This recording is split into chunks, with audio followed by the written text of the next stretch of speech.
Regressive का क्या मतलब होता है ये आज की इस वीडियो में सीख लेते हैं। रिग्रेसिव का मतलब होता है लौटाने वाला, प्रतिगामी, वापस आने वाला या अवरोही। यानी कि ये जो मतलब मैंने बताए, हो सकता है इससे आपको अच्छे से समझ नहीं आया हो, तो मैं थोड़ा उदाहरण से आपको समझा देता हूँ। रिग्रेसिव का मतलब होता है एडवांस से वापस आता हुआ। यानी कि जैसे मान लीजिए आप किसी सॉफ्टवेयर का वर्जन 10 यूज़ कर रहे थे, लेकिन 10 वर्जन में कोई आपको दिक्कत आई और आपने कहा नहीं, मुझे तो पहले वाला ही वर्जन यूज़ करना है, यानी कि मैं 9 यूज़ करना चाहता हूँ। तो वो आपकी एक रिग्रेसिव अप्रोच हो गई, या आपने रिग्रेसिव जो है उसका इस्तेमाल किया।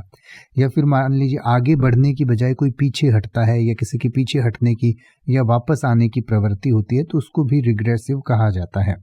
यानी कि जैसे आप ये कहें कि सरकार की नई नीतियां प्रतिगामी लगती हैं, यानी कि आगे बढ़ने वाली नहीं लगती, पीछे हटने वाली लगती हैं, तो आप कह सकते हैं the government's new policies seem regressive. या फिर आप कह सकते हैं कि उनके विचार प्रतिगामी हैं और समाज की प्रगति में बाधक हैं। यानी कि उनके विचार ऐसे हैं जो समाज को आगे बढ़ने की बजाय पीछे खींचते हैं या पीछे हटाते हैं।